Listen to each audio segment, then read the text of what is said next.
Esta es la tarde en el continente americano.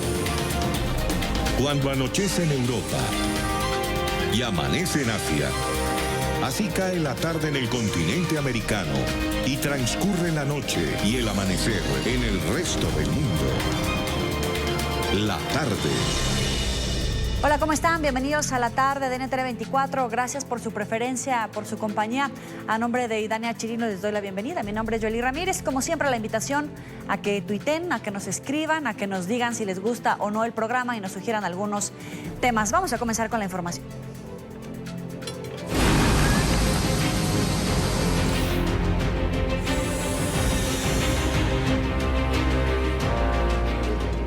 El huracán Dorian tocó tierra en la costa este de Carolina del Norte, en Estados Unidos. El ciclón de categoría 1 causó lluvias torrenciales, tornados y vientos de hasta 150 kilómetros por hora. Entre tanto, en Bahamas, la cifra de muertos ya subió a 30.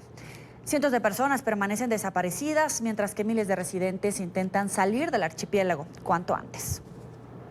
El Cabo Hatteras, ubicado sobre la barrera de islas frente a la costa de Carolina del Norte, fue el punto en el que finalmente el huracán Dorian tocó tierra en Estados Unidos.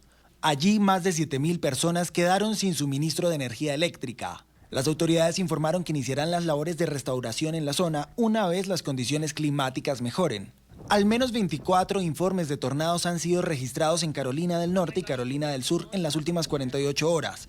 La ciudad portuaria de Charleston ha sido una de las más afectadas por el paso del fenómeno. Allí, las vías quedaron completamente inundadas. Aunque las autoridades no han confirmado el número de víctimas, hasta el momento 5 personas han perdido la vida en hechos relacionados con el paso del fenómeno en Estados Unidos. Se espera que el ciclón se debilite lentamente en los próximos días, aunque mantendrá la categoría de huracán en su avance por la costa de la Unión Americana.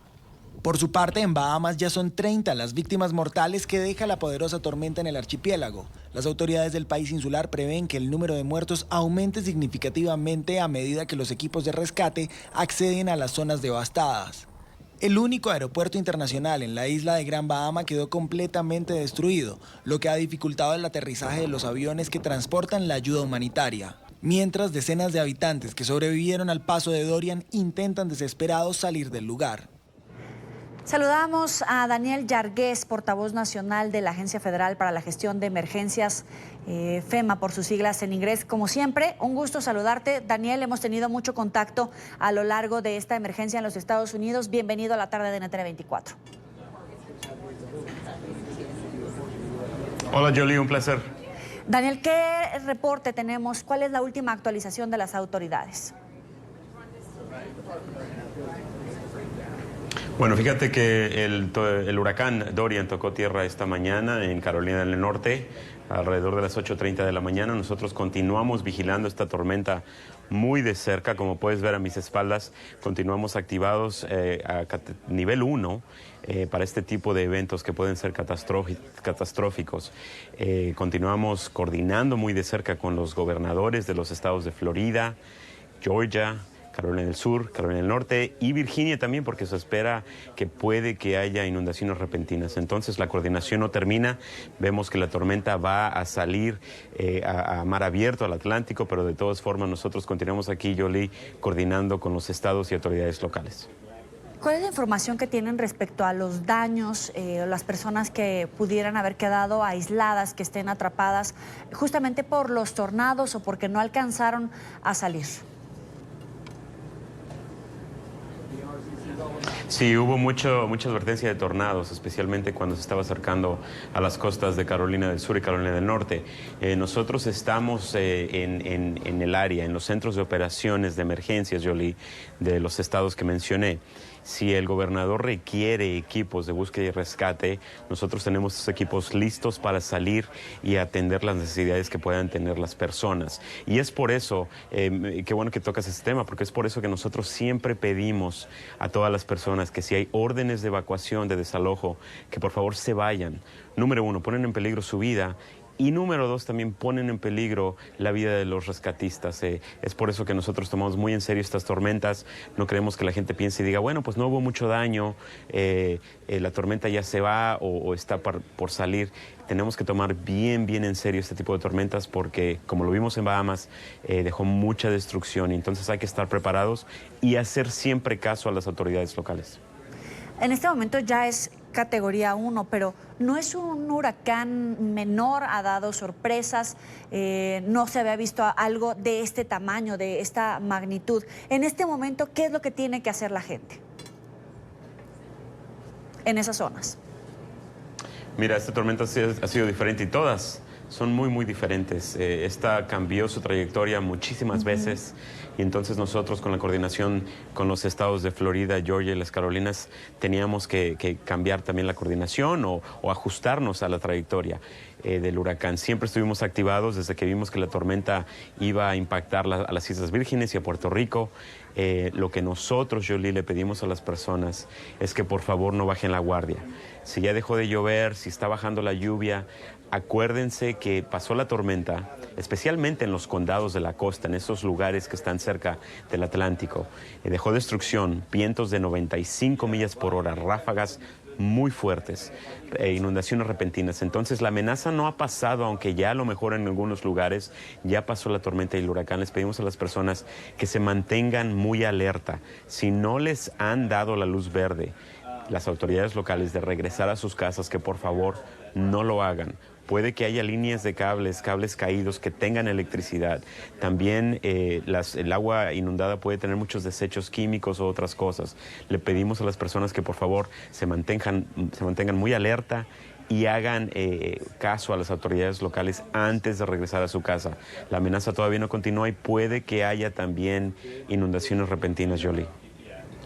Ahora, vemos imágenes de la devastación, de la destrucción, y tú hacías un llamado de atención a la gente por la cantidad de, por ejemplo, cables que pudieran estar rotos, que pudieran estar enredados con la cantidad de desechos que se reúnen.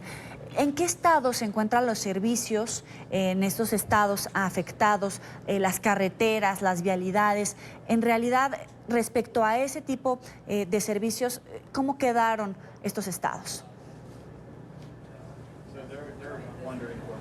Bueno, es muy temprano y es muy prematuro poder hablar de los daños o de lo que pasó. La tormenta está prácticamente saliendo de la costa este de Estados Unidos para el Atlántico. Nosotros tenemos que esperar a que sea seguro para nuestros rescatistas, para los equipos de primera respuesta, para que salgan y entonces empiecen a hacer esa recaudación de daños. No porque la tormenta tocó como tormenta tropical o como huracán categoría 1, y hablo de esto en términos genéricos, vamos a apurarnos a hacer una recaudación de daños. Tenemos que tomar las cosas con calma, siempre coordinando con las autoridades locales, estatales.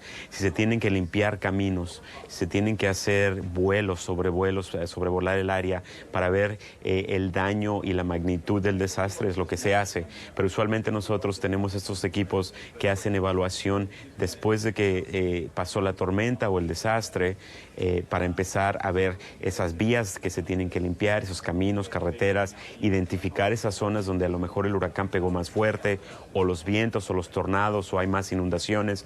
Pero sí tenemos que tomarlo también, como le pedimos a la población, que se tomen tu tiempo y que se esperen. Igualmente nosotros, Jolie, es una coordinación tremenda porque tenemos que coordinarlo con las autoridades locales, estatales, federales, otras agencias federales que también trabajan con nosotros antes de poder ir y hacer esta recaudación de daños. Y en la Florida, donde ya pasó, ¿cuáles fueron las experiencias que tuvieron en esta ocasión? Conforme pasa el tiempo y este tipo de emergencias, ¿la gente es más consciente, atiende más a las llamadas, las alertas que ustedes hacen? Fíjate que es muy buena pregunta porque sí vimos que muchas personas hicieron caso a los llamados de preparación. Muchas autoridades locales pidieron y omitieron órdenes de evacuación para esos condados que posiblemente iban a estar impactados o afectados por esta gran tormenta. Vimos que fueron a la tienda, que compraron abastos, suministros, llenaron sus tanques de gasolina, tenían medicamentos, y es por eso que nosotros le pedimos a las personas que se preparen. Estas amenazas continúan continúan. Estamos al pico de la temporada de huracanes, entonces van a darse más tormentas, ojalá no, pero eso es la realidad, que se pueden dar más tormentas. Entonces la preparación es bien importante. Cuando se les pida que salgan de sus casas porque porque corren peligro, es algo que lo tomamos nosotros muy en serio y le pedimos a las personas que también lo hagan. Entonces sí vimos una respuesta de la gente. Lo que no queremos es que piensen que, bueno, pues no pasó, no sufrí tantos daños, que todas las tormentas que vengan o que cualquier emergencia que tengan, que lo tomen muy en serio y que estén preparados. Prepararse, Yoli, toma 10, 15 minutos, tener tus documentos importantes, ver las necesidades de tu familia, sentarte a platicar, toma 10 minutos. Entonces vimos que muchas personas se prepararon y esperamos que así continúe, porque bueno, es una cultura de preparación la cual nosotros queremos tener aquí en Estados Unidos ante este tipo de tormentas. ¿Y cuál es la cultura, el conocimiento, la manera en la que nos debemos de desarrollar cuando estamos en un refugio, cuando llevamos, por ejemplo, algunos medicamentos que son necesarios, indispensables para la vida nuestra o de algún familiar, cuando llevamos mascotas? ¿Qué es lo que debemos de hacer cuando estamos en un refugio? Bueno, antes de eso tenemos que sentarnos a la mesa a platicar, a conversar. ¿Cuáles son las necesidades de mi familia? Nadie conoce las necesidades de su familia mejor que ustedes, mejor que las personas. Entonces, empezar a conversar y a platicar cuáles son nuestras necesidades. Yo tengo un animal, tengo una mascota, tengo niños, tengo mis papás que viven conmigo. Identificar esas necesidades es bien importante. Imagínate que tengas esta conversación cuando la tormenta ya está por tocar tierra. No vas a poder tener el tiempo para prepararte, no vas a poder hacerlo con serenidad. Entonces es por eso que nosotros tenemos este mes nacional de preparación, el cual es en septiembre, el mes nacional de prevención ante desastres, para empezar esas conversaciones, para empezar a platicar qué se necesita. Si tengo que ir a un refugio, porque a lo mejor no tengo otro lugar donde ir o no tengo familiares. Si tenemos yo y mi familia que ir a un refugio, ¿qué necesitaríamos para estar seguros, para estar bien mientras pasa la tormenta? Entonces, si se necesitan medicamentos, documentos importantes, si tienes niños, si tienes mascotas, si tienes a tus padres viviendo contigo o otras personas de la tercera edad, ¿cuáles son las necesidades que van a tener para evacuar o estar en un refugio? Esa conversación se tiene que dar antes del desastre y te lo digo, cuesta nada hacer una conversación o tener una conversación así y se tarda 10 minutos. Te agradezco tu tiempo, Daniel Yargués, portavoz nacional de la Agencia Federal para la Gestión de Emergencias, tu tiempo para la tarde de NTN 24. Un placer, gracias. Hasta luego. Cuando son las 5 de la tarde, 13 minutos en la costa este de Estados Unidos, vamos a revisar justamente otros temas de la agenda informativa del día. Es noticia el pacto para preservar el llamado pulmón del mundo con el que terminó la cumbre presidencial por la Amazonía. Líderes de países de la región firmaron un documento en el que se comprometen en la elaboración de planes conjuntos para el cuidado de la selva del Amazonas. Los mandatarios de Colombia, Iván Duque, de Perú, Martín Vizcarra, del Ecuador, Lenín Moreno, y de Bolivia, Evo Morales, sellaron su compromiso. Vamos al lugar de la noticia con nuestra enviada especial a Leticia en el Amazonas colombiano, Harriet Hidalgo. Muy buena tarde. Adelante, Harriet. Hola, ¿qué tal, Joely? Es un gusto saludarte a ti, a todos los televidentes de NTN 24 a esta hora del día. Precisamente 4 jefes de Estado, que tienen que ver todos ellos con el tema de la Amazonía, se han hecho presentes aquí en Leticia luego de que el presidente Iván Duque convocara este importante encuentro para tomar medidas a fin de proteger la biodiversidad de esta importante región del mundo. Cabe señalar que el presidente Duque ha enfatizado su compromiso para tomar medidas a fin de contrarrestar la deforestación y también tomar medidas de prevención o de precaución por los incendios forestales.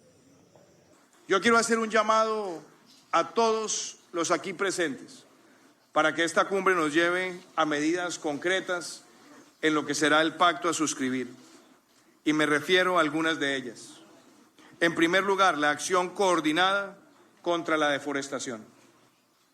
Que todos nosotros fijemos nuestras metas dentro de nuestra soberanía para enfrentar este fenómeno. De otro lado, el presidente de Bolivia, Evo Morales, quien también asistió a este importante encuentro, reiteró el compromiso de su país para proteger la Amazonía. Nuestra madre tierra está amenazada de la muerte. La terrible fiebre generada en nuestra Amazonía a través de los incendios de forestales y bosques es un importante síntoma que nos debe llevar a analizar las causas estructurales que generan este mal, pero también las acciones que debemos desarrollar de manera conjunta y urgente para salvarla.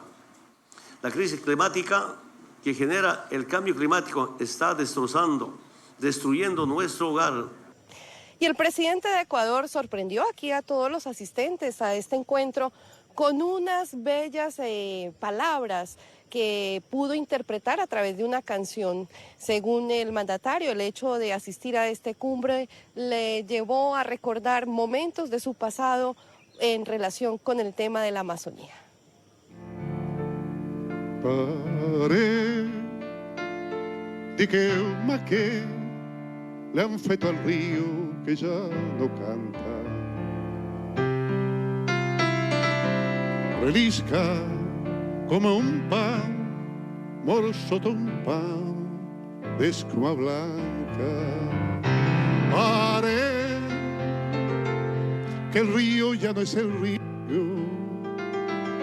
Pare abans torna l'estiu, amague tot lo que es riu.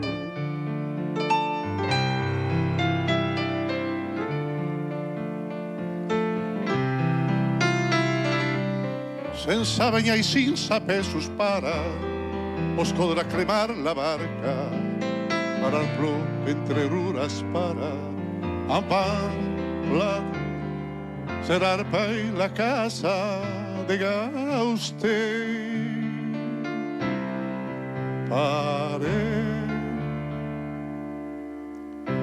si no hi ha fins, no fan finyocs, ni cucs ni ocells. Esta es toda la información desde Leticia, Amazonas. Joely, siga usted con más información en la tarde.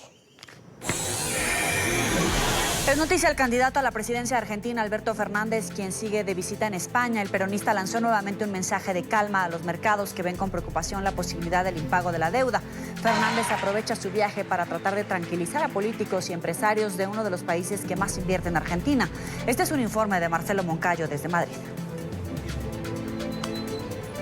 Hola, ¿qué tal? Saludos para ustedes en la tarde, amigos televidentes. Terminó en Madrid la visita del candidato presidencial argentino Alberto Fernández, quien desde un evento organizado aquí en el Congreso de los Diputados quiso nuevamente tranquilizar a los mercados, asegurando que en caso de ganar las elecciones honrará las deudas de Argentina, eso sí, con algunos matices. Terminó en España la agenda del candidato presidencial argentino Alberto Fernández, quien aprovechó estos días para reunirse con los representantes de empresas como el Banco Santander, el BBVA y Telefónica, que tienen importantes inversiones en Argentina, además de líderes políticos como el propio presidente del gobierno, Pedro Sánchez. En esas reuniones que no fueron públicas, Fernández aseguró que su interés es honrar las deudas adquiridas por su país con algunos matices. Así también lo explicó en el Congreso Español en un evento organizado por miembros del partido de izquierda Unidas Podemos. Todos están preocupados sobre qué vamos a hacer con la deuda. Haremos lo que siempre hicimos, que es cumplir y honrar las deudas que se han tomado. Pero no nos pidan que lo hagamos a costa de más deterioro de nuestra gente y postergando más a los argentinos. No tiene sentido tener petróleo si para sacarlo tengo que dejar que vengan multinacionales a llevárselo. No tengo ningún problema con las multinacionales, pero la realidad, mi mayor problema es ver cómo genero riqueza para Argentina y en Argentina. Fernández además dejó claro en Madrid que en caso de ganar las elecciones en su país, está dispuesto a seguir conversando para consolidar un acuerdo comercial con la Unión Europea. Todo lo que me llega como data de ese acuerdo tiene muchos puntos intranquilizadores para la economía argentina. Es eso nomás. Pero yo estoy seguro que vamos a poder sentarnos con Europa y resolver el tema. El candidato peronista además recordó que a donde vaya siempre defenderá la inocencia de Inácio Lula da Silva, expresidente del Brasil. Y este viernes Alberto Fernández está en Portugal para reunirse con el primer ministro Antonio Costa. Este es el informe para la tarde, Marcelo Moncayo, NTN 24, Madrid. Es noticia un nuevo acto de represión por parte de la policía de Hong Kong. Los manifestantes pro democracia que se encontraban apostados frente a una estación de metro en la península de Kowloon fueron dispersados con perdigones y gas lacrimógeno. Los activistas, muchos de ellos enmascarados y vestidos de negro, se cubrieron detrás de sombrillas y barricadas hechas con cercas en las calles. Algunos habían atravesado una rejilla de metal para ingresar a la estación, en la que bajaron letreros y pintaron graffiti en las paredes.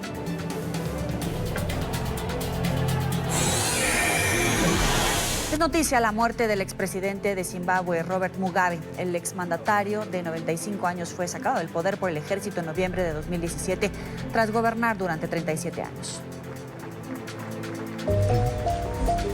El fin de una era en Zimbabue. El expresidente Robert Mugabe, que dirigió con mano de hierro el país africano entre 1980 y 2017, falleció a los 95 años. Mugabe tomó las riendas de la antigua Rodesia tras su independencia en 1980. Durante su mandato de 37 años, uno de los más largos del continente africano, pasó de ser héroe de la independencia y amigo de Occidente a tirano que provocó el hundimiento económico de su país. Su política inicial de reconciliación en nombre de la unidad del país le valió elogios generales, especialmente en las capitales extranjeras. Pero rápidamente, el héroe mostró mano dura con sus opositores. Sus abusos contra la oposición, fraudes electorales y sobre todo una violenta reforma agraria lanzada en 2000 recibieron las condenas de Occidente. Considerado durante mucho tiempo como insumergible, fue abandonado progresivamente por los fieles a su régimen. Y a finales de 2017, tras un golpe de estado del ejército apoyado por su partido, el entonces jefe de estado más longevo del planeta se vio obligado a dimitir. Fue reemplazado por su ex vicepresidente Emmerson Mnangagwa, al que había destituido poco tiempo antes. Soberano, provocador y acostumbrado a métodos impactantes, Mugabe provocó a menudo tanto la indignación de sus detractores como los aplausos de sus partidarios. Noticia el enfrentamiento entre la policía y manifestantes en Perú. Cientos de personas salieron a marchar al centro de Lima en apoyo de la propuesta del gobierno de adelantar las elecciones generales para 2020. Estas son las imágenes de estas protestas multitudinarias que al grito unísono pedían que todos dejaran el poder, gritaban, clamaban que se investigaran los actos de corrupción, gritaban fuera los corruptos, que se vayan todos. Esta protesta suscitó una confrontación continua con la policía y viene después de que el presidente Martín Vizcarra y el Congreso, de mayoría opositora, tuvieran una división con la que están llamando justamente a renovar todo el órgano legislativo. El lema de la protesta, ya se lo decía, es que se vayan todos, incluso lo pueden ver en algunas pancartas. El mandatario peruano propuso poner fin a los mandatos legislativos y presidenciales, un año antes de lo previsto, ante el freno a sus esfuerzos por aprobar medidas contra la corrupción. Hay que recordar que el presidente tiene una mínima bancada a su favor, la mayoría es opositora, y en ese contexto es que el presidente está pidiendo esta revocación para legisladores en el órgano presidencial. Ahora, los legisladores de oposición condenaron esta propuesta de Vizcarra y argumentan que genera incertidumbre, cosa que ha respaldado la calificadora Moody's. Ha alertado que hay un riesgo de incertidumbre económica y que no es lo más favorable para la economía peruana. Además, obviamente, que los opositores están alegando que esta propuesta está alimentando el conflicto político, que no solamente puede suscitar este tipo de protestas multitudinarias, es decir, una crisis social, sino también una crisis económica y política.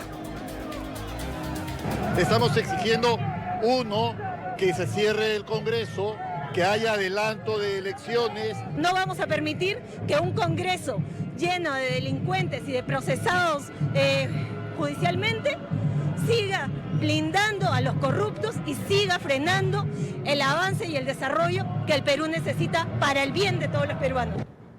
En esta parte del programa nos acompaña Álvaro Campana, secretario general del Movimiento Nuevo Perú, que forma parte de la plataforma que convocó a las manifestaciones. Gracias por estar con nosotros, bienvenido. Gracias a ustedes, Yuli. petición es que se vayan todos, algunos gritaban fuera los corruptos. ¿Hay un movimiento de ingobernabilidad que está rechazando esta situación?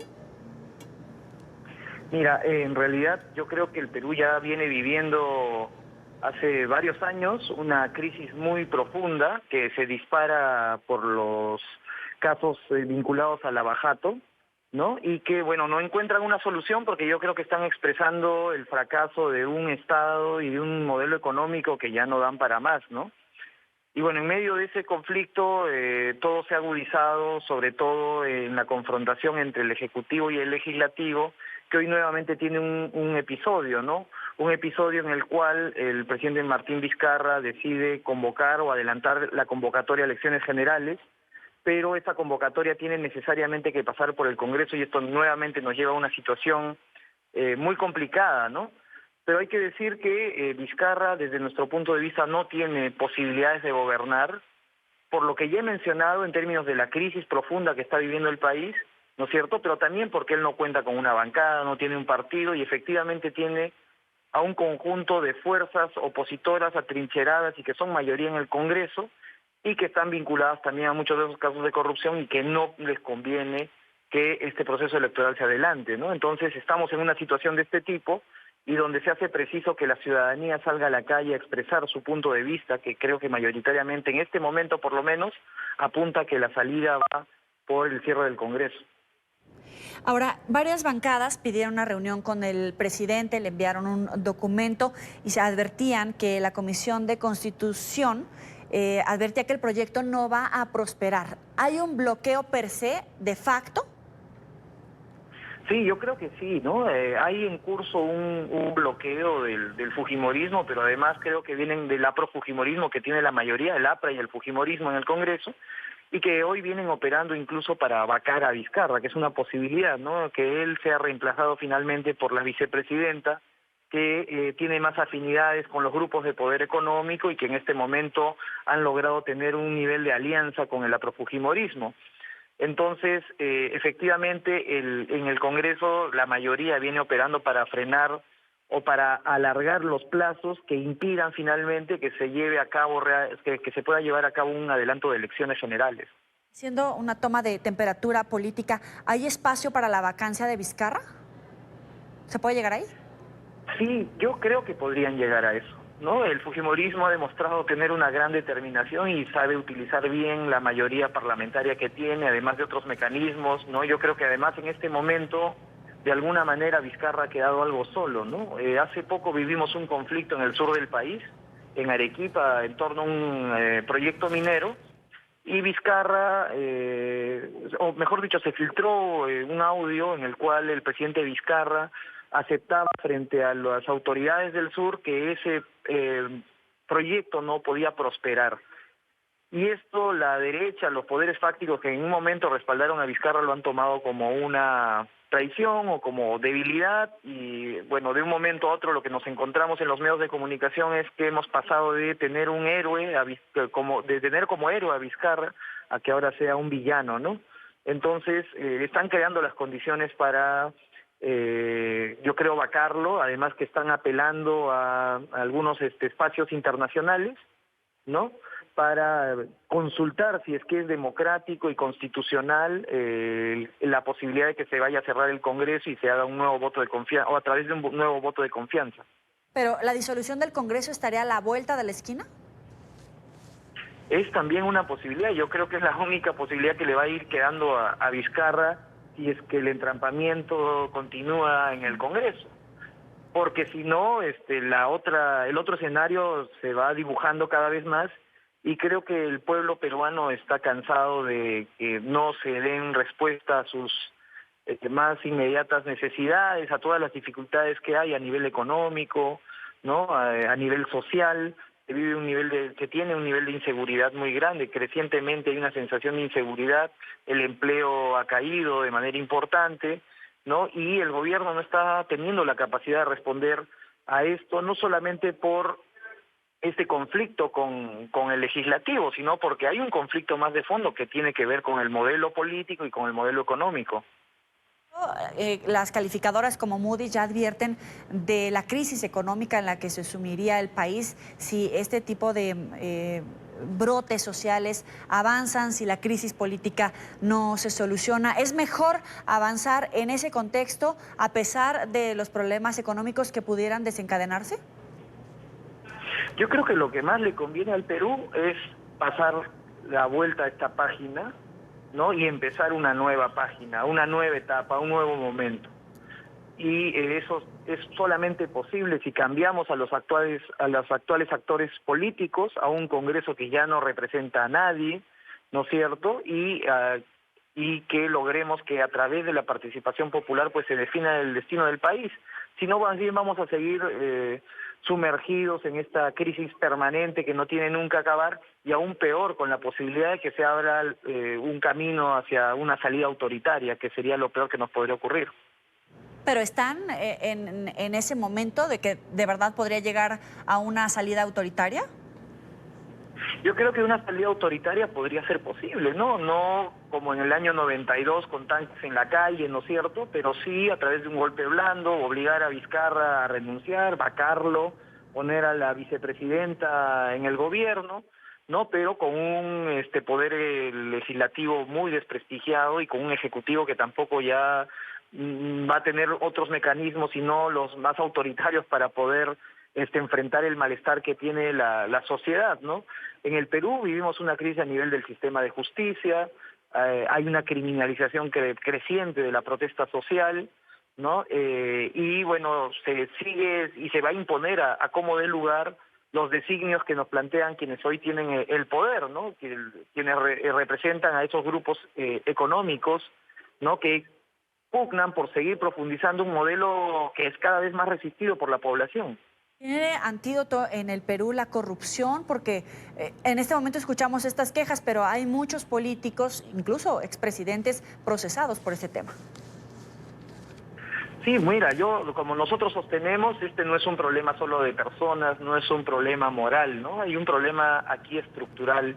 En el año 92 se debilitaron tremendamente las instituciones, se cambió el rol del Estado, se le dio un rol subsidiario y creo yo que no se generaron los mecanismos para que ese Estado además no sea capturado por intereses particulares, ¿no? Lo que ha ocurrido en el país, en el Perú, es una captura del Estado en función de intereses determinados. Entonces eso ha posibilitado pues que tengamos un país sumergido en la corrupción. A eso hay que agregar que no existe otra manera de participar en la política si no es a través de mucho dinero, ¿no? Y esos dineros vienen obviamente de tanto intereses de grandes empresas, de grandes grupos o conglomerados empresariales, como también de grupos de economías sumergidas, ilegales, ¿no? Que financian autoridades para poder beneficiarse, y en medio de todo eso emerge la corrupción.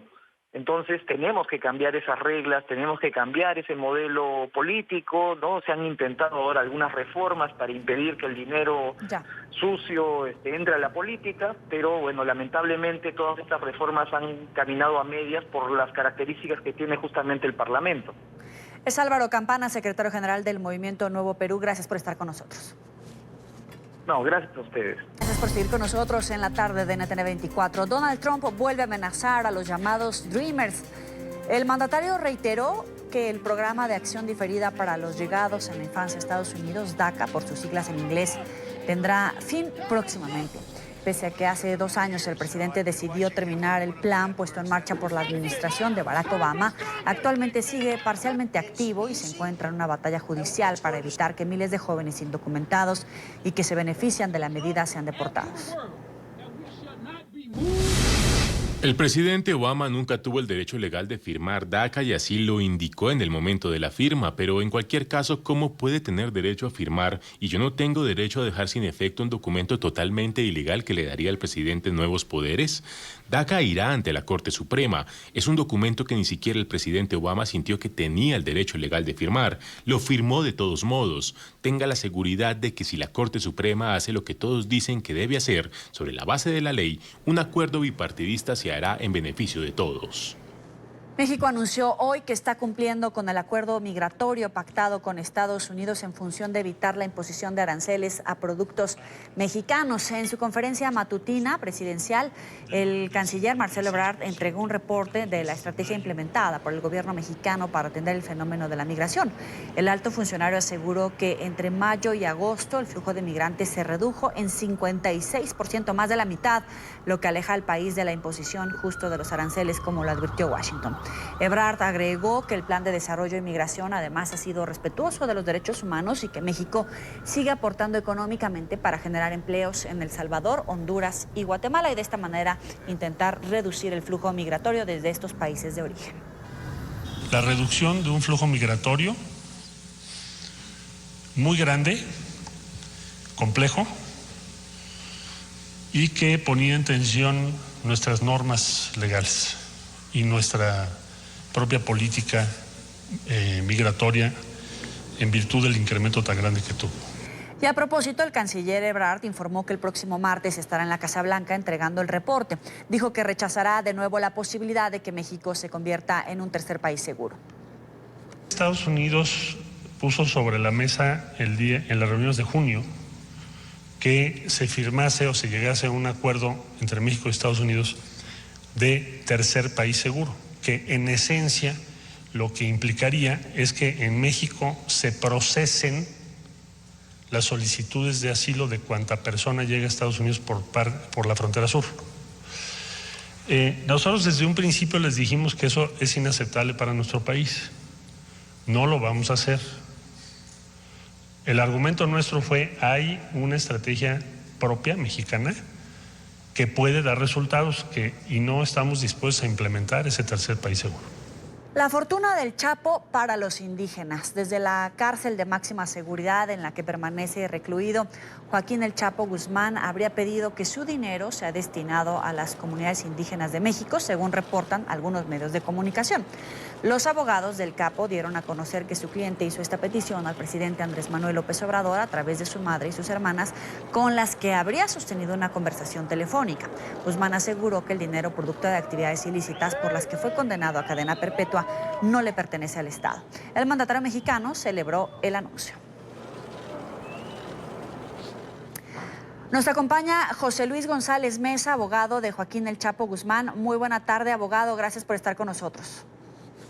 Hombre, muy buenas tardes para ustedes también, y un cariño fraternal, un saludo fraternal para ustedes, los colombianos, que son y seguirán siendo nuestros hermanos en esta América Latina. Abogado, ¿es cierto o no que Joaquín El Chapo Guzmán pidió que sus recursos, que su dinero fuera entregado a grupos indígenas en México? Bueno, es cierto totalmente. Le pidió al presidente mexicano López Obrador que ese dinero que los Estados Unidos de Norteamérica pretenden quedarse con él, porque nuestros vecinos son algo serios, Durante muchos años se han quedado con fortunas, grandes fortunas de miles de millones de dólares, de los presuntos narcotraficantes mexicanos, y entonces pues ese dinero no les pertenece a los Estados Unidos, ese dinero les pertenece al pueblo de México. ¿Por qué? Porque en México se sembró, se cultivó, se cosechó la marihuana y la amapola. Entonces pertenece, si es ilegítimo, pertenece al gobierno de México. Entonces no pertenece a los Estados Unidos de Norteamérica, pero ellos, en una actitud un poco antilegal e injusta, se han quedado con miles de millones de dólares de los presuntos narcotraficantes mexicanos. Abogado, pero entonces, ¿cómo es que se lo pidió el Chapo? ¿Fue a través de usted y usted se lo comentó al gobierno del presidente mexicano, o cómo es que lo pidió? Bueno, hace mucho tiempo que esto se viene madurando, ¿sí? ¿Por qué? Porque finalmente, cuando él estuvo en México, detenido, él manifestó esa situación, y ahora lo volvió a manifestar el 19 de agosto y el 26 de agosto, lunes, los dos lunes, se comunicó por primera vez con su señora madre, María Consuelo, y con sus dos hermanas, Bernarda y Armida. ¿Sí? Entonces, es la primera vez que se comunica el Chapo Guzmán con su familia desde la prisión de cerca de Denver, son 70 millas de Denver, Colorado, la capital de Colorado, ¿no? Entonces, lo que le estamos diciendo es únicamente la comunicación del Chapo con su familia, ¿sí? Y finalmente, lo que el Chapo quiere es que ese dinero no se quede en Estados Unidos, porque el dinero se generó en México, la siembra, la cosecha, todo se generó en México.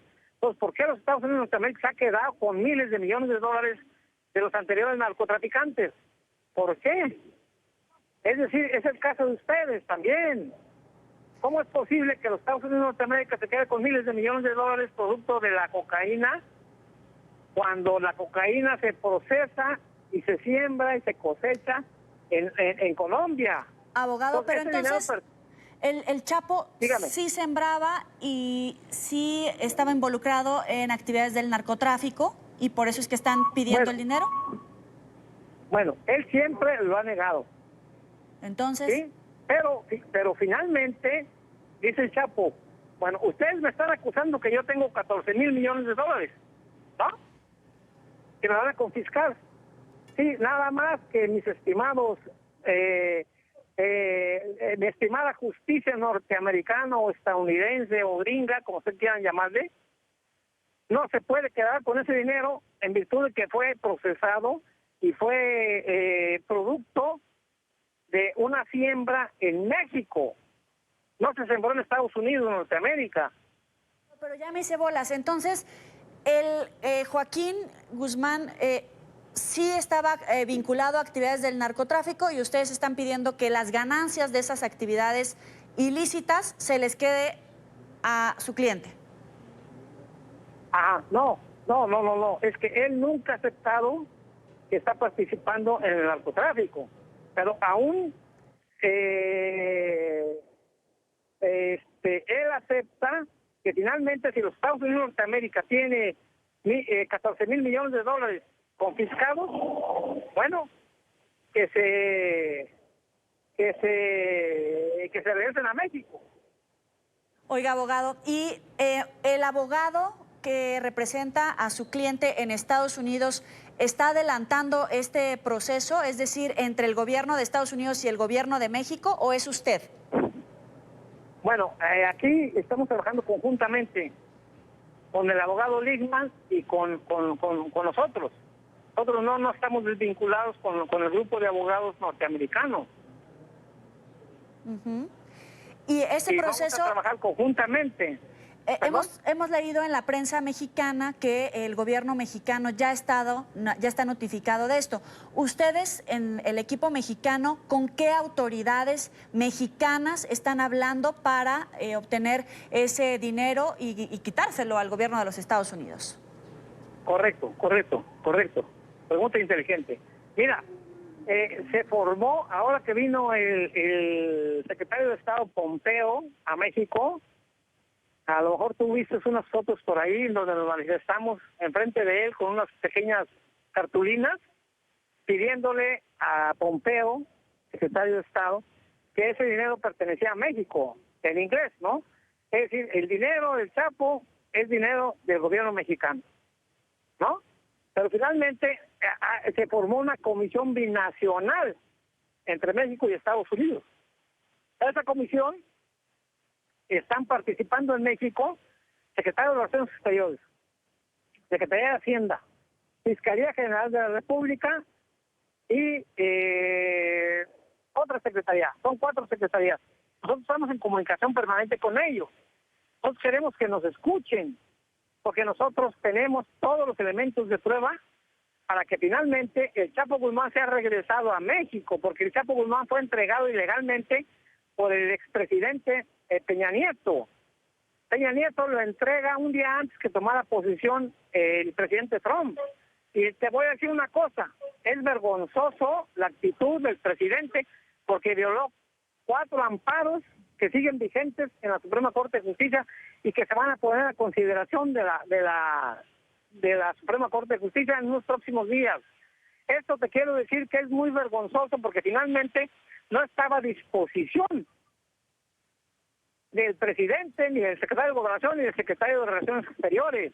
Estaba a disposición de la Suprema Corte de Justicia y pisoteó uno de los derechos de la Suprema Corte de Justicia, uno de los poderes. ¿Pero ustedes van a denunciar al expresidente Enrique Peña Nieto?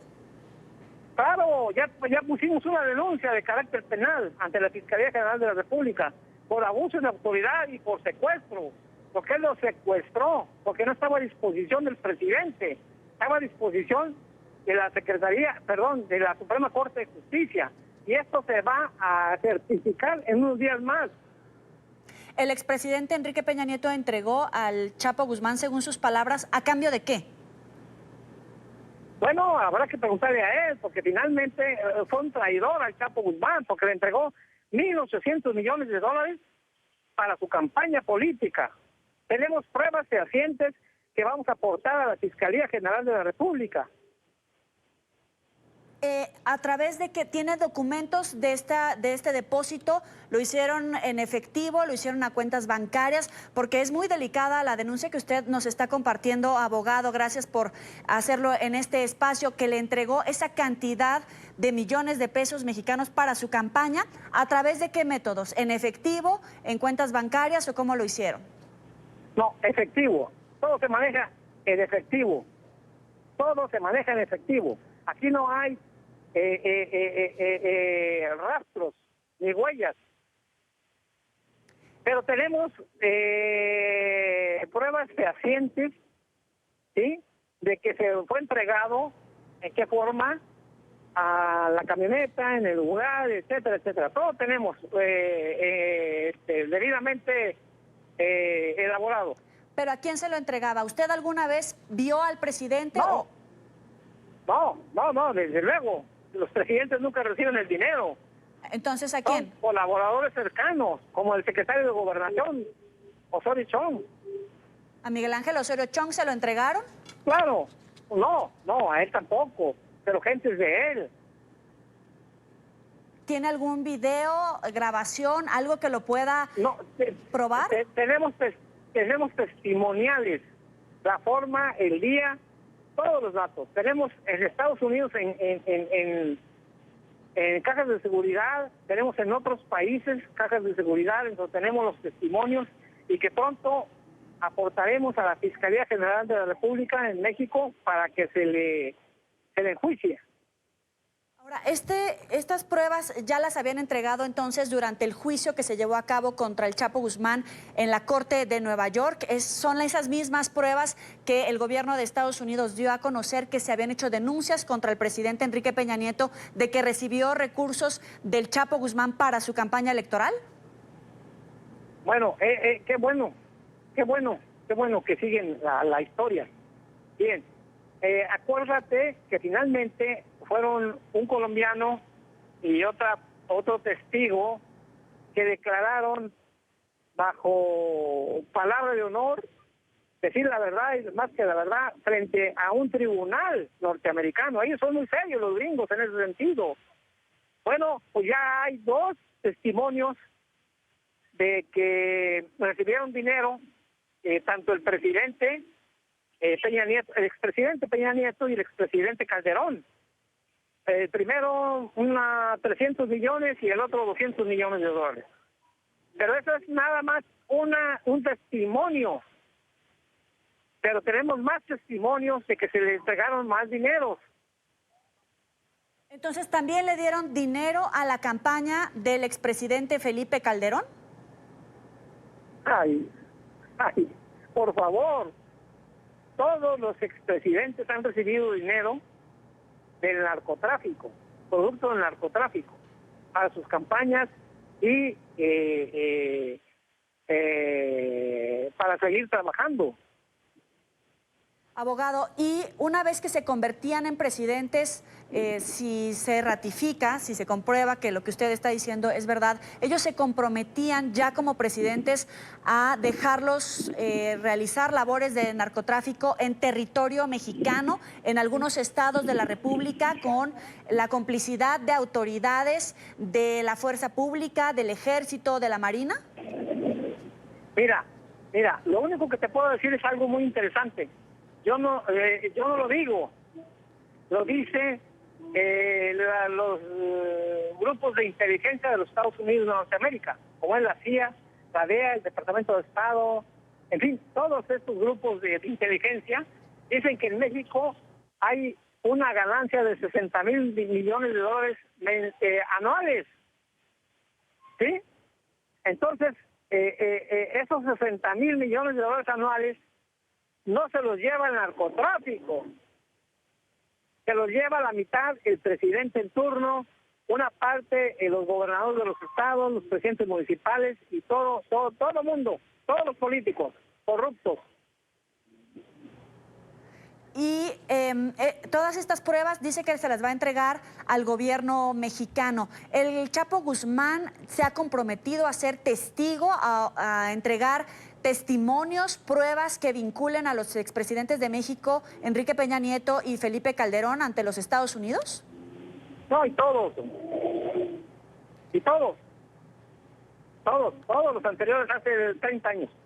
Pero el Chapo ya se comprometió con el gobierno de Estados Unidos a ser testigo, a declarar en contra de los expresidentes. No, él jamás declarará en los Estados Unidos de Norteamérica. O sea, él está ilegalmente en los Estados Unidos de Norteamérica. A él lo entregaron ilegalmente Peña Nieto, Osorio Chong y Luis Videgaray. Entonces, lo que tenemos que hacer es que finalmente nosotros aportemos las pruebas que tenemos en nuestro poder y que nos envió él y que tenemos de él, el Chapo Guzmán. El Chapo Guzmán es un hombre extraordinariamente inteligente, a pesar de que llegó al tercer año de primaria en un pueblo en la sierra de Sinaloa, Durango y Chihuahua. Fue un hombre que llegó al tercer año de primaria, pero afortunadamente tiene un coeficiente intelectual superior al de Peña Nieto, Ya. Y bueno, una inteligencia natural extraordinaria, ¿no? Ahora, hablábamos acerca de los recursos del Chapo Guzmán. ¿Cuánto es el dinero en realidad que todavía tiene el Chapo Guzmán? Porque en algún momento se habló de 1.140 millones de dólares. ¿Cuánto es en realidad el dinero del Chapo? Bueno, se especula mucho, pero finalmente nosotros, lo más importante de esto es que nosotros decimos lo siguiente: de conformidad con él y con su familia. ¿Sí? Primero, el gobierno de los Estados Unidos de Norteamérica tiene la carga de la prueba. ¿Sí? O sea, tú dime cuánto tengo. Ellos hablaban inicialmente de 14,000 millones de dólares. Bueno, tú dime cuánto tengo y dónde lo tengo. ¿Sí?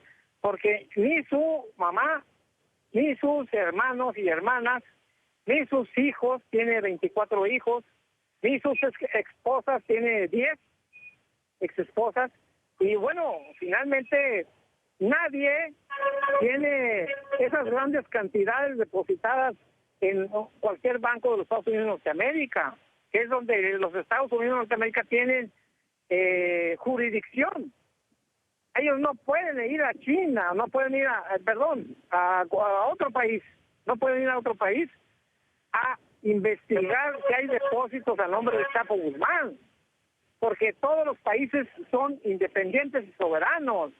¿En dónde está la soberanía entonces? Para entregarle documentación al gobierno de los Estados Unidos de Norteamérica. ¿Qué pasa? ¿Qué sucede? ¿En qué mundo vivimos?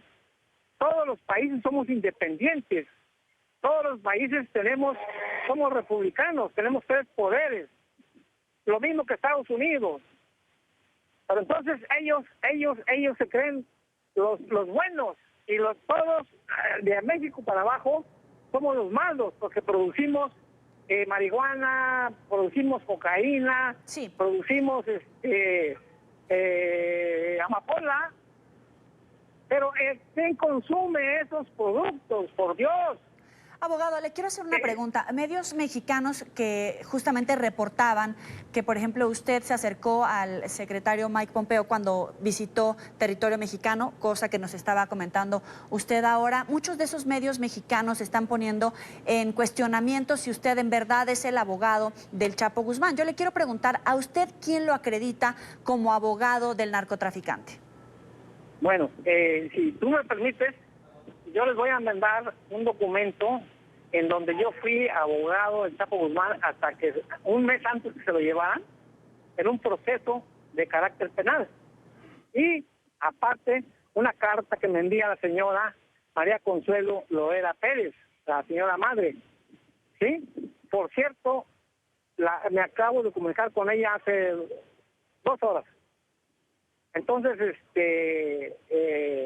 caray, bueno, pues si mira, aquí el abogado, pero es que es, justamente esos medios de comunicación dicen que la familia rechaza que usted sea el abogado. Bueno, yo te voy a mandar el documento. Y finalmente, en el transcurso de los próximos 15 días, nosotros actuaremos de conformidad con la familia, hombre. Por Dios. Pues es decir, a mí el hecho de ser abogado Chapo Guzmán sería una locura si no tuviera un apoyo, un sustento jurídico. ¿Pero usted le paga a la familia del Chapo?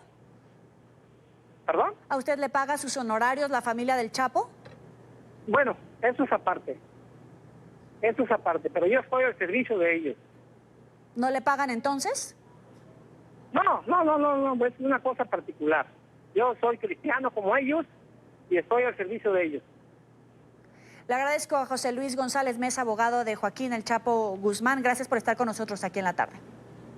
Al contrario, un abrazo para ese gran pueblo glorioso colombiano, hermano de México. Hasta luego. Gracias por seguir con nosotros. Recientemente Nicolás Maduro ordenó alerta naranja en la zona de frontera con Colombia. Sus palabras generaron más tensión entre el régimen y el gobierno de Iván Duque. Además, expectativa en la zona por el movimiento de tropas entre el estado Táchira del lado venezolano y norte de Santander en territorio colombiano. Mientras tanto, sigue el éxodo, el movimiento migratorio y la llegada de venezolanos que huyen de la crisis y buscan refugio. Idania Chirinos está en Cúcuta y nos tiene información. Idania, muy buena tarde. Distintos son los signos que muestran el deterioro de la calidad de vida del venezolano, el incremento de esa crisis que agobia no solo a Venezuela, sino a los países vecinos. Distintos son los signos que se presentan en Colombia sobre la presencia de los venezolanos que han ido increciendo en número con sus necesidades en la espalda. Hace más de 6, 8 meses estuvimos aquí en la Casa de Paso, que depende de la Arquidiócesis de Cúcuta. En esta Casa de Paso se atiende a diario a miles de migrantes que se acercan para tener un plato de comida.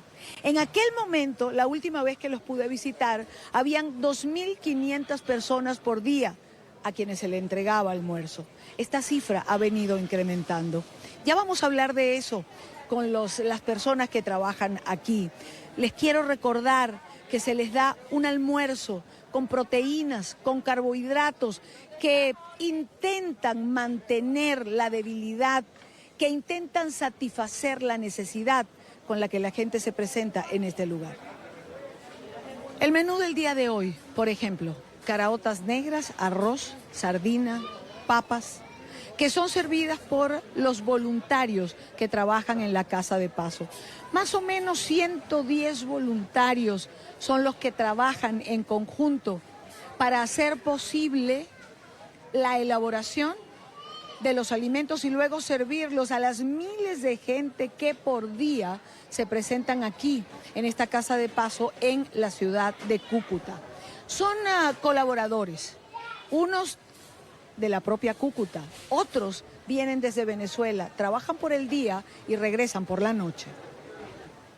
3 reglas encontramos en esta Casa de Paso. Ninguna persona de la tercera edad se va sin recibir alimento, ninguna mujer en estado y tampoco ningún niño. Por eso son de los primeros en atenderse. Se reparten números para los alimentos del día. Ellos son los primeros que se atienden. Son los primeros requerimientos que se siguen. ellos tienen la prioridad por considerar que son los más necesitados de recibir el alimento diario. Fabiola Ruiz es la coordinadora de la Casa de Paso. Conversamos con ella. Fabiola, gracias por atendernos. Hace 6, 10 meses estuve aquí. En ese momento se repartían 2.500 almuerzos. ¿Cómo ha incrementado esta cifra? Bueno, yo creo que más de un 100% diría yo. Estamos dando alrededor de 4.500 y algo más con el repele. Día a día se aumenta. Anteriormente llegaba solamente la mamá o el papá, la guerreaba acá y le llevaba a sus hijos, le mandaba plata a sus hijos. Hoy en día vienen núcleos familiares completos, entonces cada día es más el incremento de las personas que vienen desubicadas y sin saber qué hacer. Aquí a esta tierra que gracias a Dios nos regalan un plato de comida para poder obsequiarlo a estas personas que vienen con esta necesidad. La mayor parte de la gente que viene de Venezuela. Sí, claro, toda. Diría que toda. Hablamos de un 99% que viene de los que están... Ok, todos vienen de Venezuela. Algunos vienen todos los días de Rubio, de San Cristóbal, del alrededor que queda más cerca, tipo 2 horas más o menos para venir a almorzar y a desayunar. Otros ya están radicados acá. Otros vienen, venden sus cositas, vuelven y se devuelven, o sea, hay de todo, pues otros vienen, pasan simplemente, comen y arrancan para el interior del país. Es decir, Fabiola, hay gente que solo viene a comer y se devuelve. Increíble, pero sí, solo viene a comer porque hay algunos que sí traen sus cositas para vender, tienen cómo hacerlo y vienen y compran un kilito de arroz, bueno, lo que ellos puedan con lo que venden. Y se devuelven nuevamente para su país. Fabiola, ¿se puede percibir, ustedes que tienen, digamos, este termómetro desde hace tanto tiempo trabajando aquí, la condición deteriorada de la gente que llega ha ido empeorando? Es decir, con signos de mayor desnutrición o deterioro físico. Es mucho. Si hay algo que a mí me mueve en esta obra es ver tanta desnutrición en los niños. Y es muy triste. Es muy triste porque uno dice, el adulto tiene con qué aguantar. Puede venir a guerrear, puede aguantar hambre, sí tiene cómo, pero un niño, sus fuerzas no son tantas y ver los niños que la preocupación del niño es jugar, divertirse, la cara ajada, la cara triste de estas criaturas, porque ni siquiera lo mínimo que es la comida la tienen. Entonces, eso cada día es más deprimente. Claro, y es muy duro. Fabiola, ¿cómo están haciendo para financiar? ¿Quién les está ayudando para poder cubrir la necesidad de tanta gente? Bueno, siempre ha estado la diócesis, ¿sí? Se inició, cuando iniciamos esta obra, se inició con la corazonada o del padre David que quiso atender esto, ¿sí? Obviamente unido a la diócesis de Cúcuta. Después, poco a poco se nos han adherido. Actualmente tenemos el Programa Mundial de Alimentos, que es el que nos ayuda con todos los alimentos que llegan acá. Ellos nos envían los alimentos y acá los preparamos. ACNUR nos ha ayudado con instalaciones, con algunas cosas que necesitamos. Una obra encomiable de la Iglesia colombiana que atiende con misericordia, como lo decía Fabiola Ruiz, la coordinadora de la Casa de Paso, a estos venezolanos que se acercan hasta aquí para satisfacer el hambre. Es tan simple como eso, para satisfacer el hambre, para recibir un plato de comida, quizá el único que tienen en el transcurso de un largo día. Conversamos un poco con la gente que se encuentra aquí en la Casa de Paso. ¿Cuál es su nombre? Yosneidi López. Yosneidi, ¿de dónde usted viene? Del estado Cogé de San Carlos. El estado Cogé está en el centro del país, en el centro de Venezuela. ¿Usted viene, hace cuántos días llegó? Tengo ya voy para 3 meses y vivo en la calle, en la cancha, aquí mismo, en la parada, y tengo 3 niños y bueno, me siento mal porque estamos pasando mucha necesidad, ¿verdad? Yo con mis 3 hijos en la calle durmiendo y tanto polvo y mis hijos están enfermos. ¿Y usted viene aquí, o sea, usted come aquí? Como y desayuno y almuerzo, aquí en el comedor de la parada. ¿En Venezuela? No, nunca. La comida del CLAS duraba 3 meses sin llegar. Teníamos que comer lentejas con arroz, teníamos que buscar leña porque duraba como 5 meses la bombona de gas que no llegaba en los CLAS. Bueno, no tampoco. Con todas las necesidades que significa dormir en la calle con sus hijos, ¿usted considera que está mejor aquí que en Venezuela? Sí, sí estoy mejor aquí porque aquí mis hijos, ellos se sienten felices porque ellos me dicen, mami, aquí yo como lo que no comía allá en Venezuela, como bien. Lo único es que no dormimos bien, pues, pero sí estamos bien aquí porque a pesar de todo nos han ayudado. Me han ayudado con los pañales de la niña, a veces que yo vengo aquí al comedor y me regalan pañales, le ayudan a uno con la ropita, con muchas cosas, para aquí me siento bien que allá en Venezuela. ¿Su nombre? Maribel Piñango. ¿De dónde viene? De Aragua. Del estado de Aragua. ¿Qué la hizo venir? Que por lo menos allá no se consigue la comida. El niño mío es discapacitado, como ya le dije a los muchachos que tengo un niño con discapacidad. A él me lo trataron allá, como 2 ocasiones nada más, le hicieron las terapias y eso porque tenía que pagar. Yo pedía mucho en la camioneta, pedía colaboración para pagarle las terapias a él, para comprar la comida. ¿Y aquí lo atienden médicamente hablando? No, aquí no, porque ya lo que yo quería era una operación, pero me dijeron que no porque era peligroso para él. Podía quedar inválido, la hora me le da taquicardia. Antes me daba convulsiones 2 veces al día, me convulsionó más de 50 veces. Y gracias a Dios que mi hijo está ahí fuerte, camina. Y ya gracias a Dios no me dan no me dan las convulsiones, pero me da taquicardia. Pero eso de vez en cuando más se agita, cuando se cansa, él se cansa muchísimo. Yo lo que quiero aquí es buscar una ayuda para la comida de ellos, porque aquí por lo menos yo estoy de lunes a sábado como aquí, pero los domingos me cuesta, y hay veces para la cena no tengo. Entonces aquí me ayudan con una comidita para él, y sin embargo yo las rindo para ellos 3 porque ellos 3. Entonces mi esposo es el que más se esfuerza, porque aquí lo atropelló un carro, un taxi, lo aporrió, y entonces, y él está trabajando ahorita de aquel lado. Y hay veces que tiene que correr carro para poder trabajar, para poder luchar, porque aquí todo es una lucha. Yo ahorita, por lo menos, yo estoy viviendo ahorita en la calle, con mis hijos, luchando, porque yo por lo menos no tengo para pagar riendo. Y en donde he conseguido me cobran caro, o si no me dicen que con los 4 niños no. Entonces me exigen mucho. Gracias. La que se conoce como la Casa de Paso ha ampliado y mejorado sus instalaciones. Ahora también les ofrece el servicio de baño tanto a hombres como a mujeres y los provee de agua potable, de agua en condiciones de tomar, porque ni siquiera eso tienen muchos o muchas de las personas que vienen hasta aquí. O un vaso para tomar agua o traen botellas para llenar y para poder llevarse. Con esto regreso de nuevo a los estudios. Este es un informe especial en Cúcuta, en la Casa de Paso de la Arquidiócesis de Cúcuta para el programa La Tarde. Gracias, Idania. Muy buena tarde para ti. Y mientras tanto sigue la persecución del régimen venezolano contra Juan Guaidó. Acatando las órdenes de Nicolás Maduro, el fiscal nombrado por la constituyente Tarek William Saab anunció la apertura de una investigación contra el presidente interino por el presunto delito de traición a la patria.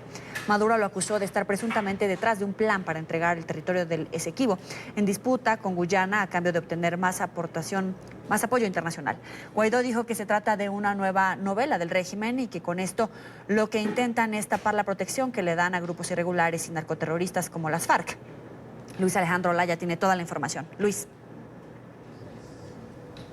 Hola, buenas tardes. El presidente encargado de Venezuela, Juan Guaidó, ha rechazado esta nueva investigación que se ha abierto en su contra por parte del Ministerio Público. Ha asegurado que tras la solicitud de Nicolás Maduro lo que se intenta hacer es tapar la realidad que vive el país, que permiten el accionar en Venezuela de grupos irregulares, paramilitares y narcoterroristas. Han señalado, además, el presidente encargado, Juan Guaidó, que esto es una nueva pantomima del gobierno de Nicolás Maduro.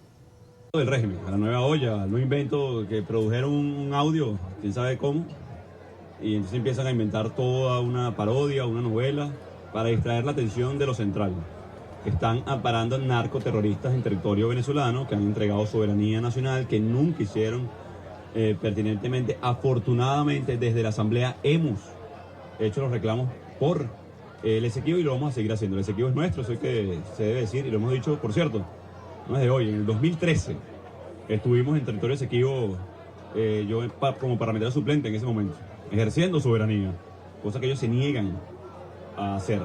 Así que bueno, el nuevo show del régimen para tratar de distraer la atención de lo central, que es que ellos amparan narcoterroristas, los financian directa e indirectamente en territorio nacional. Asimismo, ha criticado el movimiento militar que ha anunciado Maduro hacia la frontera colombo-venezolana. Ha señalado que la Fuerza Armada debe atacar a los grupos narcoterroristas presentes en Venezuela. También ha indicado que no hay dinero en el país para estar moviendo militares a la frontera y mucho menos para invertir en nuevo armamento, que se debería utilizar este dinero para darle de comer a los venezolanos. Cuando lo que necesitamos es que se muevan los camiones llenos de comida por Venezuela, sacar la producción de los Andes. En ocasiones se pierde porque no hay gasolina ni siquiera para poder transportar a los principales mercados del país. Es un absurdo que trata de distraer la atención. Es decir, hoy, y esto lamentablemente el nivel de apertrechamiento de nuestra Fuerza Armada ha decaído, dicho por ellos. El nivel de deserción que tiene hoy también la Fuerza Armada. Tenemos que empezar incluso por reconstituir una Fuerza Armada poderosa para poder hacer frente a los grupos irregulares, no a Colombia. También ha rechazado la actitud de Darek William Saab de no responder preguntas sobre posibles investigaciones ante la presencia de las FARC en Venezuela. Ha indicado que desde el régimen de Nicolás Maduro se les da cobijo y protección en territorio nacional. Gracias. Y en esta parte del programa saludamos a Víctor Mijares, politólogo y profesor de Ciencia Política de la Universidad de los Andes en Colombia. Gracias por estar con nosotros. Bienvenido. Vale, siempre un placer estar con ustedes. Comencemos por el principio, por explicarle al auditorio de las Américas qué es el Esequibo y desde cuándo está en disputa. Bien, el territorio Esequibo corresponde a 2/3 partes del territorio de la República Cooperativa de Guyana, antes conocido como la Guyana Británica. Este conflicto comenzó hacia 1833 y es muy coincidente con el conflicto de las Malvinas. Es un proceso de expansión del Imperio Británico a expensas de las nuevas repúblicas hispanoamericanas, en el caso de las Malvinas, Argentina, en el caso de Guyana o del territorio Esequibo, a expensas de Venezuela, y es un conflicto que se reactivó a mediados del siglo XX y que pasó del Imperio Británico, luego a la independencia de Guyana en 1966, a la nueva República Cooperativa de Guyana. En Venezuela reclama, insisto, 2/3 partes del territorio de ese pequeño país. ¿Pero entonces nunca perteneció a Venezuela? Estuvo bajo la soberanía de Venezuela durante buena parte, obviamente durante la etapa colonial, ¿verdad?, de la historia venezolana y posteriormente en los primeros años de la independencia de Venezuela. Posteriormente, por vía de los hechos, por vía de fuerza, fue tomado por el Imperio Británico a partir de unas mapas que van a ser violentando un poco la frontera venezolana, generando una situación de hecho en donde posteriormente el Imperio Británico va a ejercer soberanía y luego la República Cooperativa de Guyana. Venezuela va a tener durante muy poco tiempo hegemonía, digamos, control soberano sobre ese territorio. Sin embargo, tiene argumentos bastante importantes, sobre todo históricos, acerca del origen de este territorio para poder argumentar que efectivamente pertenece a Venezuela.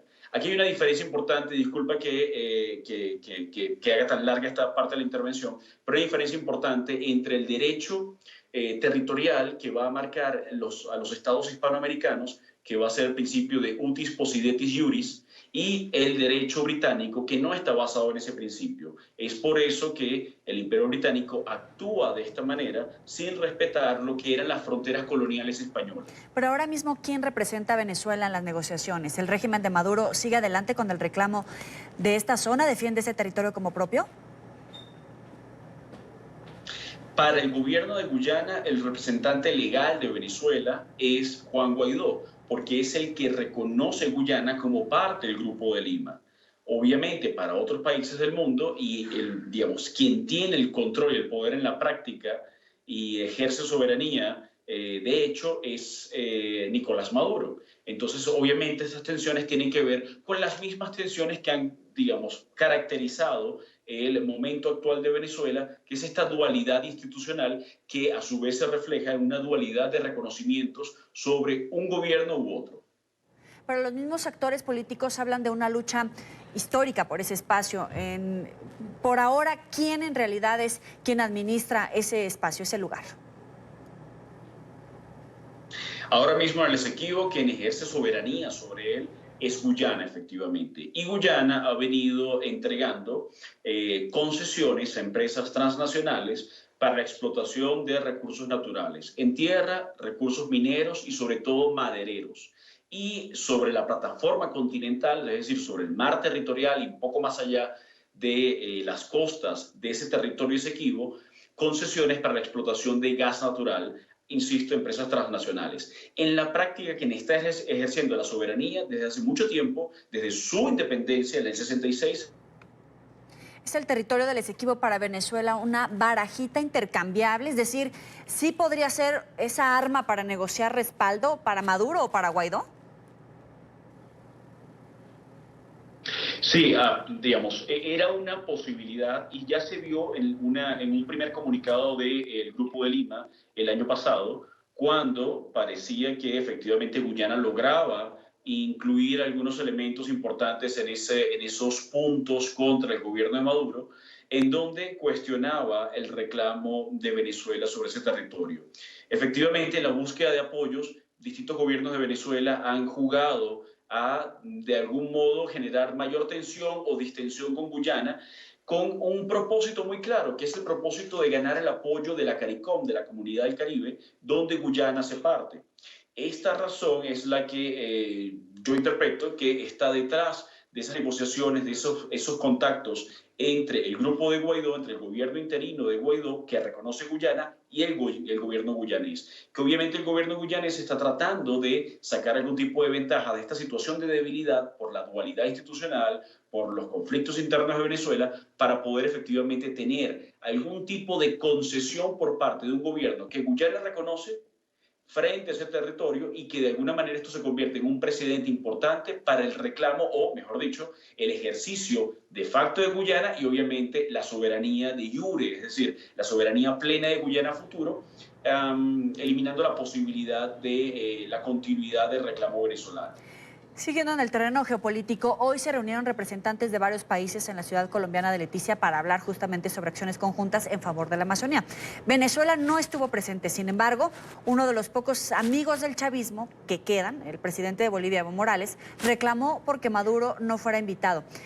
¿Está aislada Venezuela de la escena internacional? ¿Está solo el régimen?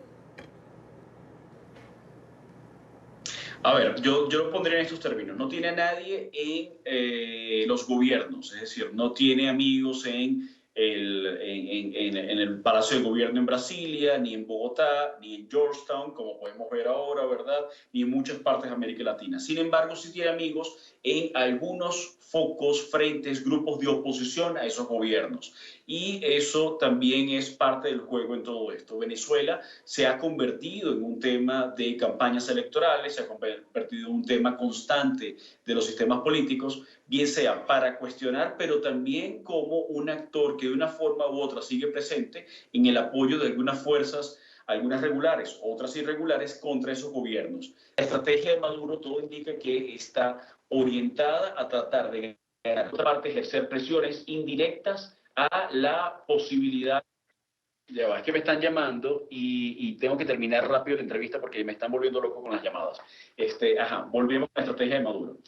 Todo indica que la estrategia de Maduro apunta precisamente a ganar tiempo por una parte, esperar que cambien la orientación, digamos, política, ideológica de la región nuevamente, debilitar esos gobiernos con el tiempo, pero también apoyando a grupos, algunos legales, otros ilegales, en el contexto de cambios dentro de los sistemas políticos de sus países vecinos. Maduro claramente, digamos, ha venido apoyando a la FARC como un elemento para generar tensiones contra el gobierno de Duque y sin duda tendrá algún tipo de posición muy favorable a las oposiciones a los actuales gobiernos de América Latina con el fin de que efectivamente se dé un nuevo giro ideológico en la región para poder sobrevivir a esta coyuntura de tensiones que está sufriendo. Ya sé que tiene que colgar, pero una última pregunta hablando de esto. ¿Qué significaría para la región el ascenso, por ejemplo, de Alberto Fernández o el regreso de Cristina en lo práctico en Argentina o la consolidación de Evo Morales en una elección así sea cuestionada y la posición que se dice neutral de Uruguay en cuanto a temas como el de Venezuela? Eso va a tener consecuencias importantes, sobre todo favorables para Maduro, si efectivamente se da esos escenarios que has planteado, ¿verdad? Esos escenarios, sobre todo en Argentina, ¿verdad? Un escenario muy importante, pero no son cruciales. Cruciales son, quizás en menor medida Brasil, pero sigue siendo un actor muy importante en la región. Cruciales son las elecciones en los Estados Unidos y muy crucial es la estabilidad del sistema político colombiano.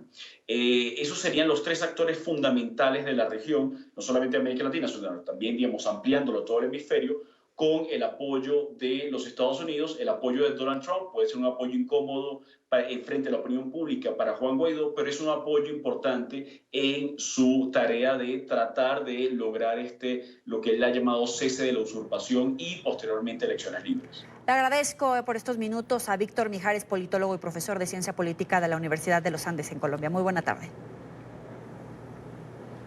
Vale, siempre la orden. Hasta luego. Hasta luego. Vamos a una pausa. Los invito a que se suscriban a nuestro canal de YouTube. Lo tienen en su pantalla. Van a poder encontrar todo el contenido multimedia, nuestras entrevistas, reportajes y la señal en vivo. Recuerden conectarse www.youtube.com/NTN24. Gracias por seguir con nosotros en la tarde de NTN 24. Les tenemos una invitación. Este año el Jazz Tropicante celebra su tercera edición. El Festival de Jazz Colombo Francés hará su lanzamiento el próximo 6 de septiembre en Bogotá, Colombia. Y pues como estamos ya de fin de semana, está con nosotros la directora del festival, Sara Marechal, para contarnos más acerca de este evento. Bienvenida. Muchas gracias. ¿Cómo estás? Cuéntame un poquito, ¿a dónde hay que ir? ¿Dónde compro los boletos? ¿Cómo de cuándo a cuándo? O sea, invítame. Bueno, el festival es del 6, es decir, hoy, hasta el 14 de septiembre, en 7 lugares del país. Ajá. Entonces, esta noche empezamos en Latino Power, que es una escena importante de la escena alternativa, y en el mismo momento está tocando la agrupación francesa invitada al festival en el Festival de Jazz de Montpós, esta noche. Mañana será en Mathematique. El miércoles 11 en Casaquilele, en Teusaquillo, pero el evento principal es el jueves 12 de septiembre en el Jorge Eliezer Gaitán para la gala de apertura de Jazz del Parque, donde se va a presentar la creación inédita musical que se va a realizar este año con La Perla y los franceses de Pulcinella. Pero dame un chismecito de esta creación. No te puedo porque no han empezado. Solo te puedo contar que los franceses vienen con acordeón y las chicas tocan folclore del Caribe. Vamos a ver qué se inventan con esto. Oye, pero ¿qué tan complicado es meterle como el ritmo tropical a un francés? No porque no tengan ritmo, pero digamos que vibramos diferente. Depende cuáles franceses, pero estos especialmente trabajan ya con folclore del sur de Europa. Okay. Entonces ya vienen muy empapados de tarantela del sur de Italia, de folclore búlgaro, porque el acordeón pues realmente es un instrumento que tradicionalmente es un instrumento de danza y de baile y de parranda, donde sea. Entonces creo que ese es un vínculo que hace que ellos pueden vibrar bastante parecido a lo que puede pasar acá. Es súper interesante en los festivales de jazz alrededor del mundo que justo pueden mezclar dos culturas, dos maneras de percibir la vida, de interpretarla con esta música. Cuando hablan de Jam Session, ¿qué podemos esperar en la edición que se va a llevar a cabo en Colombia? Bueno, eso va a ser un momento interesante porque va a ocurrir al final, al cierre de la creación de ellos en Casa Quilele, y va a ocurrir después de un conversatorio donde está invitado Pedro Ojeda, que es un baterista muy importante aquí de la escena colombiana actual, y Rafa Lucina, que es un baterista argentina que también vive aquí hace varios años. Entonces van a estar estos dos protagonistas que también tocan mucha percusión, nuestras tres invitadas que también tocan percusión, y los chicos franceses que también llevan batería. Vamos a jugar con ritmos ancestrales, tradicionales, modernos, populares, para ver que en Jam Session es un lugar de juego realmente, y entonces a eso vamos a jugar. No, y se pone súper padre y todos como que están creativos. Ahora es el Jazz Tropicante 2019, pero si no está este festival, ¿dónde podemos escuchar jazz? Jazz se puede escuchar en varios lugares de la ciudad, pues en los que obviamente nos reciben, como por ejemplo el Anónimo, que queda en la 106 con Suba, como Matic Matic, donde van a estar esos chicos mañana, sábado 7 de septiembre. Se puede, obviamente, el gran encuentro de jazz anual es Jazz al Parque, entonces está el sábado 14 y domingo 15 de septiembre en el Parque del Country, pero los invitamos a que obviamente vengan a la gala de apertura en el Jorge Eliezer Gaitán, donde se van a estar presentando esa creación. Y bueno, estas chicas nos van a interpretar algo, pero yo quiero saber, ¿ustedes qué? ¿De dónde se les pegó el jazz? ¿Qué escuchaban en sus casas? O sea, ¿de dónde? Dime si quieres tu nombre y me cuentas de dónde. Bueno, ¿puedo hablar por este? ¿Sí se puede? Bueno, yo soy Giovanna y pues jazz como tal nosotras no hacemos. Nosotras hacemos más música inspirada en el Caribe colombiano, música de tambores, de gaita, bullerengue, cumbia. Y ahí lo interesante de hacer esa fusión con el jazz es eso, que sale de un jazz juntado con un tambor alegre y una gaita. Entonces eso es lo que vamos a poder ver. ¿Tú qué dices? Sí, claro, esa es nuestra apuesta también, ¿no?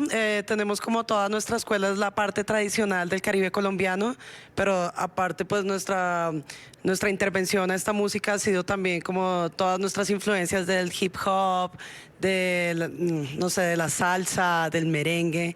Entonces ya de por sí nuestra música está un poco mezclada, así que más el jazz, creo que va a estar muy interesante esta fusión. Bueno, no, es una experiencia, es un ejercicio, es experimentar. Aunque nosotras no hemos tocado jazz, como mencionaban mis compañeras, siempre estamos dispuestas y abiertas a la improvisación, a crear música nueva, y el jazz y los jams y todo lo que va a pasar en Jazz Tropicante es eso, creación, es repentismo, improvisación. Así que bueno, muy pendientes, invitados. Invitados, pero ¿nos puedes regalar unas boletas o algo, no? Claro. Cuéntanos, ¿cuántas ideas cómo? Le regalamos pues a los dos primeros, a las 4 primeras personas que nos escriben en la página de Facebook de Jazz Tropicante. Ajá. Le regalamos boletas para esta noche. ¿Es así, Jazz Tropicante? Jazz Tropicante con J-A-Z-Z en una sola palabra. Jazz Tropicante en Facebook. Nos pueden encontrar, nos escriben por la página de Facebook y les tenemos en la lista esta noche 4 boletas para los 4 primeros que escriben. Y si no, también pueden buscar información de los eventos, los lugares, los costos y todo en esa página. Todo está en la página, todo está montado, todos los eventos del festival, que son como 10 eventos. En la página de Instagram también está toda la información y los esperamos porque realmente es un festival que se vive porque está en el momento en que las cosas pasan porque no se pueden repetir.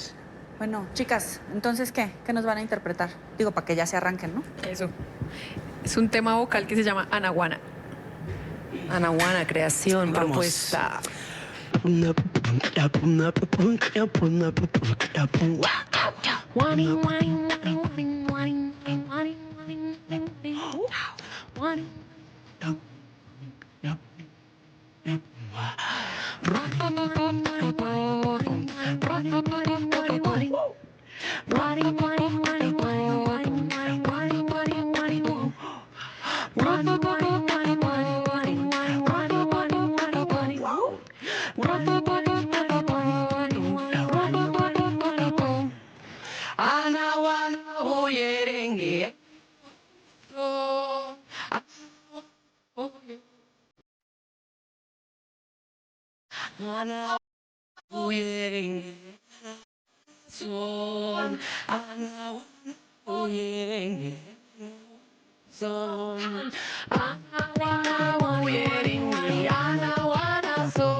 Al final de la tarde, como siempre, los invitamos a seguirnos en las cuentas de Twitter y también de Instagram. Estamos como @NTN24 y como @joelyramirez.journalist. Ya viene Jefferson Beltrán con el programa La Noche, inmediatamente después el informativo de NTN24 con Jason Calderón. Hasta aquí la emisión de la tarde.